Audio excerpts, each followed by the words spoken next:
Culpa puna paresto. Jatuh kala hukuman yang setimpal dengan perbuatannya. Assalamualaikum warahmatullahi wabarakatuh. Shalom, Om Swastiastu, Namo Buddhaya, dan salam kebajikan bagi kita semua. Selamat pagi, siang, sore, ataupun malam kepada Bapak Adit Yuli Sulistiawan dan juga Ibu Emi Handayani selaku dosen pengampu argumentasi hukum kelas L. Pada kesempatan kali ini, izinkanlah saya untuk memperkenalkan diri. Saya Mika Abdurrahman Saleh, angkatan 2022 dengan NIM 11.122120126, yang pada kesempatan kali ini juga akan mempresentasikan hasil tugas legal opinion saya yang berjudul Rizaldi Nugraha, kasus pembunuhan berencana terhadap anak tak berdosa di Cimahi. Berawal dari kasus posisi yang ada, pada tanggal 19 Oktober tahun 2022, Rizaldi Nugraha Gumilar selaku terdakwa menuju rumah saksi Gilang Hermawan dan bercengkrama dengan saksi-saksi lainnya, yakni saksi Robi Maulana dan juga saksi Aura Istifari. Ketika hendak meminjam ponsel milik Robi, terdakwa justru diejek karena belum memiliki ponsel hingga tahun 2022. Terdakwa yang sakit hati memunculkan niat untuk merampas ponsel serta membunuh pemilik ponsel yang akan ia incar.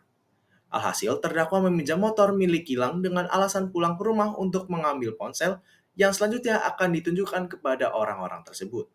Namun, terdakwa mengambil pisau sangkur di rumahnya untuk menjalankan misi jahatnya. Pada pukul 19 WIB, terdakwa melihat seorang anak di bawah umur dan menjadikannya sebagai target untuk melakukan aksi kejahatannya. Selanjutnya, terdakwa mengikuti korban dan juga sengaja menusukkan pisau sangkur ke punggung korban untuk membungkamnya. Setelah menusuk korban, terdakwa tidak menemukan ponsel dalam tas korban. Menyadari hal tersebut, terdakwa langsung melarikan diri untuk menghindari penangkapan oleh warga. Akibat serangan tersebut, korban meninggal dunia akibat pendarahannya hebat, yang didukung dengan hasil visum yang menunjukkan bahwa korban mengalami luka parah akibat tusukan senjata tajam yang menyebabkan kerusakan pada paru-paru kiri dan juga pendarahan masif. Selain itu, terdakwa juga diketahui berupaya melarikan diri dengan memesan tiket ke Kalimantan untuk menghindari proses hukum. Namun, pada akhirnya tetap berhasil ditangkap oleh pihak kepolisian. Berlanjut pada isu hukum, yang pertama, apakah tindakan terdakwa yang mengakibatkan kematian anak di bawah umur memenuhi unsur-unsur tindak pidana pembunuhan berencana? Yang kedua, bagaimana analisis hukum terhadap motif, niat jahat, dan upaya melarikan diri terdakwa, serta implikasinya terhadap proses hukum dan penentuan sanksi pidana? Lanjut pada fakta hukum. Bermula pada hari Rabu 19 Oktober tahun 2022, sekiranya pukul 18 WIB, terdakwa menuju rumah temannya untuk menemui saksi Gilang Hermawan di sana. Terdakwa bertemu dengan saksi Gilang Hermawan dan juga saksi Robi Maulana, dan tak lama kemudian bergabunglah saksi Aura Istifari. Keempatnya melakukan obrolan sampai pada suatu ketika, terdakwa hendak meminjam ponsel milik Robi Maulana, namun alih-alih diizinkan, terdakwa justru diejek atau dibully karena sampai dengan tahun 2022, terdakwa masih saja belum memiliki ponsel. Tidak terima dan merasa sakit hati dengan ejekan tersebut, terdakwa kemudian timbul niat untuk memiliki ponsel dengan cara apapun, termasuk dengan membunuh pemiliknya sehingga bisa ditunjukkan kepada teman-teman terdakwa. Guna melaksanakan niat terdakwa, selanjutnya terdakwa meminjam kendaraan roda 2 merek Honda Beat milik saksi Gilang Hermawan dengan dalih akan pulang ke rumahnya dan mengambil ponsel guna ditunjukkan kepada teman-teman terdakwa. Setelah meminjam kendaraan yang dimaksud, terdakwa kemudian pulang ke rumah, lalu terdakwa sempat mencari-cari ke seluruh isi rumah terkait dengan keberadaan pisau akan dipergunakan untuk melaksanakan niatnya. Namun alih-alih terdakwa mengambil jenis pisau dapur, melainkan yang terdakwa ambil adalah pisau jenis sangkur yang kemudian dimasukkan ke dalam tas selempang milik terdakwa, serta selanjutnya terdakwa kemudian mengendarai motornya menuju SPBU Advent. Sesampainya di SPBU tersebut, terdakwa kemudian memindahkan sebilah pisau sangkur tersebut dan dengan menyelipkannya di bawah pakaian yang dipergunakannya dan kemudian berjalan menaiki motor menuju daerah kebun kopi serta jalan Mukodar dan berkeliling di sekitarnya guna mencari target. Sekitar pukul 19 WIB, saat berada di jalan Mukodar Tengah di depan terdakwa sekitar jarak 15 meter, terdakwa melihat calon korbannya yakni saksi anak buah Faza, sehingga muncul pikiran terdakwa untuk melanjutkan aksinya dengan membunuh salah satu anak tersebut guna merampas ponselnya. Saat anak korban masuk ke dalam gang, terdakwa buru-buru turun dari kendaraan lalu terdakwa mengeluarkan pisau sangkur. Sambil membuntuti anak korban, terdakwa berjalan kaki cepat untuk menyusul anak korban yang sedang jalan sendirian. Sampai sekitar jarak 1 meter, tiba-tiba korban menoleh ke belakang melihat terdakwa dan langsung melarikan diri serta meminta tolong. Guna membungkam anak tersebut, terdakwa langsung menancapkan pisau sangkur sebanyak 1 kali mengenai punggung sebelah kiri anak korban yang kemudian berbalik menyamping. Lalu terdakwa langsung meraba tas ransel yang dibawa korban untuk mencari ponsel milik korban. Namun di tas anak korban tidak ada ponsel, melainkan hanya ada buku. Kondisi korbannya semakin berteriak, terdakwa langsung melarikan diri dan kembali menuju kendaraan yang terparkir dan meninggalkan lokasi.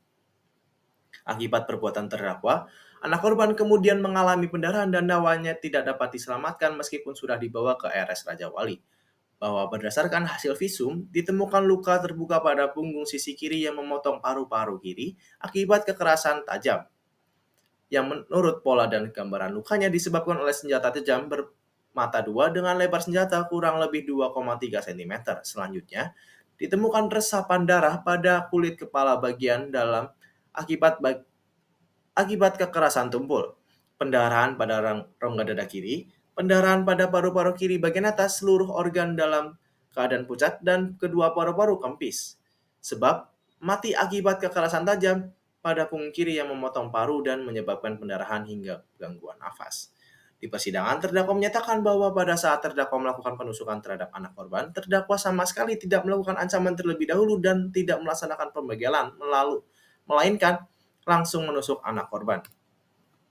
Terdakwa mengetahui pisau sangkur yang dicarinya adalah pisau yang berbahaya dan berpotensi untuk menghilangkan nyawa apabila ditusukkan kepada orang. Terdakwa sempat melarikan diri dari rumah guna menghindari penangkapan atau proses hukum lebih lanjut dari pihak kepolisian, bahkan sudah memesan tiket ke Kalimantan berkaitan dengan telah diterimanya bekerja di Kalimantan, sekaligus menghindar dari aparat kepolisian. Namun, terdakwa berhasil ditangkap oleh pihak kepolisian ketika berada di kontrakan temannya. Lanjut pada dasar hukum yang saya gunakan, yakni yang pertama ada UUD NRI 1945, yang kedua ada KUHP, dan tiga ada Undang-Undang Perlindungan Anak. Beranjak pada analis hukum, yaitu isu yang pertama, apakah tindakan terdakwa yang mengakibatkan kematian anak di bawah umur memenuhi unsur-unsur tindak pidana pembunuhan berencana sebagaimana diatur pada pasal 340 KUHP? Sesuai analis saya, berlandaskan pada kasus posisi dan fakta-fakta hukum yang ada, dapat dianalisis bahwa terdakwa jelas terbukti memenuhi unsur pembunuhan berencana terhadap anak sebagaimana diatur dalam pasal 340 KUHP yang menegaskan bahwa barang siapa dengan sengaja dan dengan rencana terlebih dahulu merampas nyawa orang lain, diancam dengan pembunuhan dengan berencana dengan pidana mati atau pidana penjara seumur hidup atau selama waktu tertentu, paling lama 20 tahun. Yang pertama, unsur barang siapa.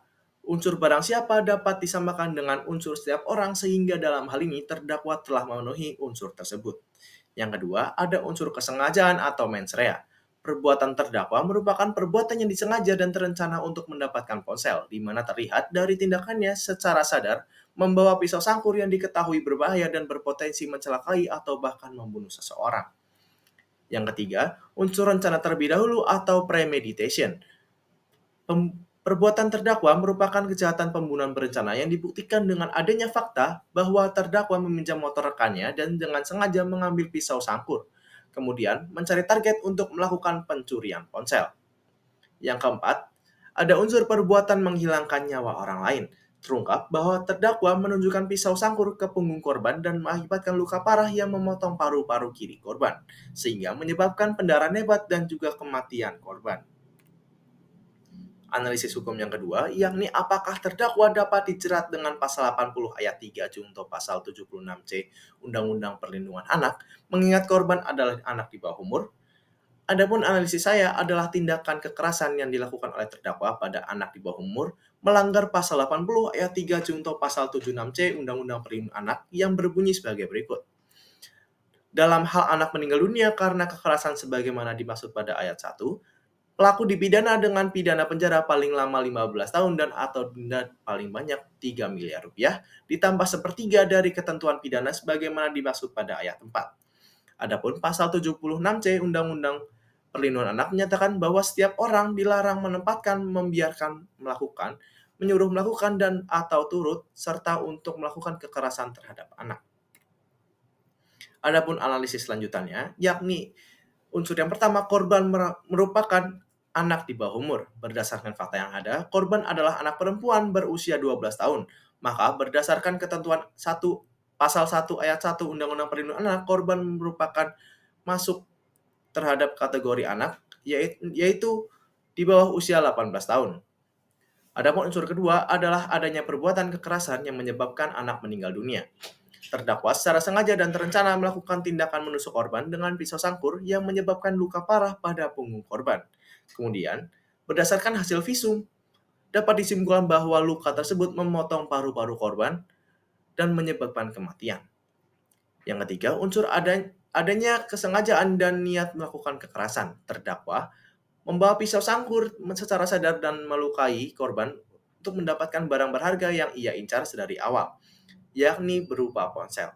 Terdakwa juga merupakan terdakwa yang terdakwa juga